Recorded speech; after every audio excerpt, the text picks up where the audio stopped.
आपका शुक्रगुजार हूं कि आपने मुझे इस चर्चा में हिस्सा लेने का मौका दिया, क्योंकि मेरे पास वक्त कम है। मैं केवल डेटा के बारे में बात करूंगा। जी, आपके समय है ये 4 मिनट, 4 मिनट्स। राजनीतिक चर्चा है और इसमें जो सच्चाई है वो इस सदन में आने नहीं वाली। आप पूछते रहेंगे, वो जवाब नहीं कभी देने वाले, तो इस बात को छोड़ दीजिए आप। पहलगाम और सिंदूर की चर्चा क्यों हो रही है? इसलिए हो रही है कि ऐसा हादसा पहलगाम में दोबारा ना हो, इसीलिए हो रही है। और सिंदूर की कि भाई क्या हमारे पास इतनी शक्ति है कि पाकिस्तान हम ध्वस्त कर सकते हैं, इसीलिए बहस हो रही है। तो मैं आपको कुछ आंकड़े देना चाहता हूं। नड्डा साहब बैठे हुए हैं यहां। अक्टूबर 2024 में Air Chief Marshal Amarpreet Singh addressed the Indian Air Force declining squadron strength, which had reached 31 squadrons, the lowest since 1965. Lowest since 1965. The Indian Air Force is currently operating with 31 squadrons, the lowest count since 65 when India was engaged in a war with Pakistan. We are committed to fighting with whatever we have. This is the state of the Air Force. We are committed to fighting with whatever we have while prioritizing the maintenance of current assets and ensuring personnel are properly trained. This is his concern in 2024. फिर क्या हुआ? आपने Indian Air Chief again said, at the moment we are very badly off. I am not saying this. At the moment we are very badly off in terms of numbers. And the numbers that have been promised are also coming in very slow time, making a case for boosting production rate of fighters. He said that an in-house study conducted by IAF showed that it must induct 2 fighter squadrons every year to cater to the numbers needed. The existing have fleets which will be phased out. Now what is that existing fleet that is being phased out? Your MiG-21 being phased out. Your MiG-29 being phased out. Your 2000 Mirages being phased out. So what are you left with? Su-30 MKI. Su-30 MKI is what you're left with. And the Rafale aircraft is a 4.5 generation aircraft. The fact is that China is now going to launch a 6th generation aircraft just now in 2025. We are looking for a 5th generation aircraft in 2035.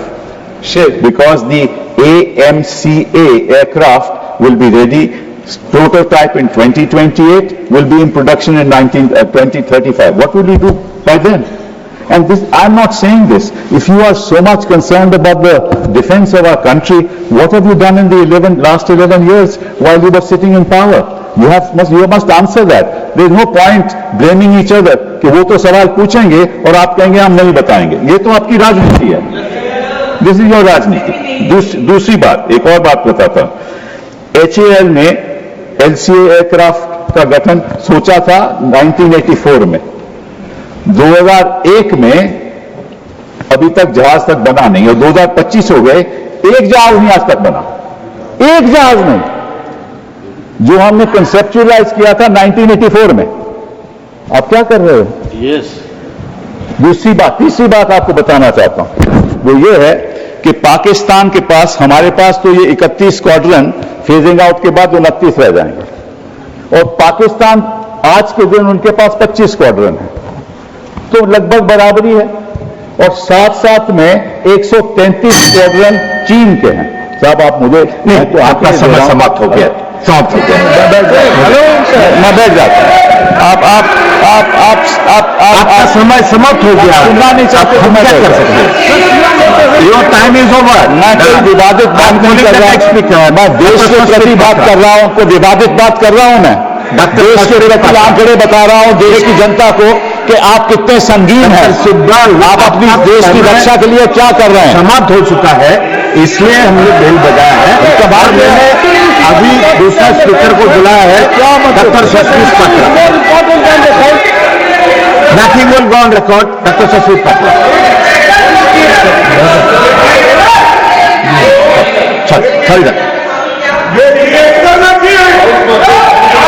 Doctor Medha Vishwam Kulkarni. Medha जी।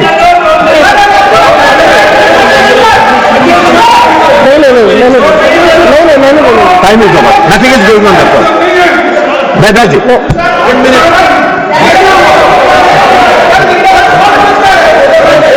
पहले तो समय कम है, मैं ऐसे भीड़ में नहीं बोलूंगी।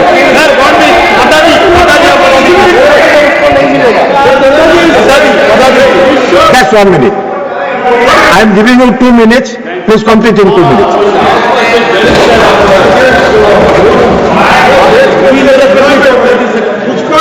टाइम दे दिया, आप बात बात पर क्यों उठ जाते हैं? आप हेलो किया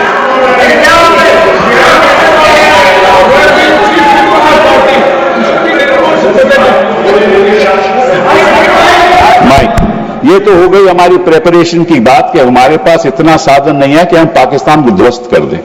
और हम लड़ाई केवल पाकिस्तान से नहीं लड़ रहे, पाकिस्तान और चीन एक साथ है। वो सारी टेक्नोलॉजी चीन पाकिस्तान को दे रहा है, स्पेशली कि उनके पास तो स्टेल्थ एयरक्राफ्ट्स हैं।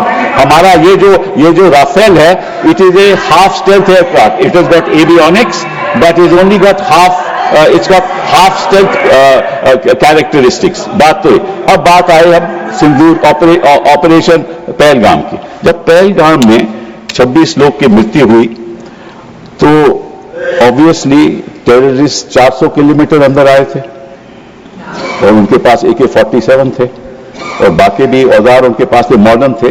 तो किसी को पता नहीं चला, किसी को पता नहीं चला कि 400 किलोमीटर अंदर आके उन्होंने 26 लोगों की हत्या की। पहली बात ये, और वो 1 किलोमीटर थे हमारे स्टेशन, एयर मिलिट्री स्टेशन में, ओनली 1 किलोमीटर अवे। पहली बात ये।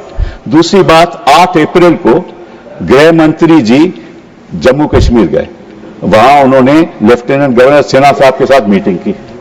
मीटिंग में उन्होंने कहा कि भाई हमारी व्यवस्था इंटेलिजेंस की क्या है बताइए हमें, और सिक्योरिटी क्या है बताइए हमें। 22 अप्रैल को यह हादसा हो गया और उसकी वजह यह है कि आपने उमर अब्दुल्ला को उस मीटिंग में बुलाया ही नहीं। अगर आप लीडरशिप को एक मिनट लीडर अरे मुझे बोलने तो दीजिए। अब ये देखो सर, मुझे अगर मुझे बोलिए, आप बोलिए, यही कह रहा हूं, नहीं कर रहा है, आप बोलिए। इंफॉर्मेशन कहां से आती है? इंफॉर्मेशन जनता से आती है। अगर कोई हादसा होने वाला हो, कोई माइक ही बंद कर देते हैं। आप बोलिए, आप बोलिए। माइक और इंफॉर्मेशन कहां आती है कि टेररिस्ट एक्टिविटी होने वाली है? जनता से आती है। जनता कौन है? वहां जम्मू कश्मीर की जनता है। उसके लीडर कौन है? उमर अब्दुल्ला साहब। अब उनको मीटिंग में नहीं रखोगे, जनता के साथ आपका वार्तालाप नहीं होगा, बातचीत नहीं होगी, आपको इंफॉर्मेशन कहां से पहुंचेगी? इंफॉर्मेशन नहीं पहुंचेगी। नड्डा साहब एक और बात, प्लीज डोंट इंटरप्ट। नड्डा साहब एक और बात बता दूं, आप 2014 में यूपीए सरकार चली गई। 2014 के बाद 16, 17, 18, 19, 20 जितनी मृत्यु सिविलियंस और सिक्योरिटी पर्सनल की हुई वो 2014 से कहीं ज्यादा थी। धन्यवाद, कहीं ज्यादा थी। धन्यवाद। मतलब क्या हुआ? धन्यवाद। 370 धन्यवाद डॉक्टर साहब। आपने सब कुछ कर दिया। आपने वादा किया कि यहाँ को टेररिज्म खत्म हो गया है, वो सारा शिफ्ट हो गया जम्मू में। मैडम आपने 101 लाख 80,000 जो मैडम जी बोलेगा आर्मी के लोग कम कर दिए।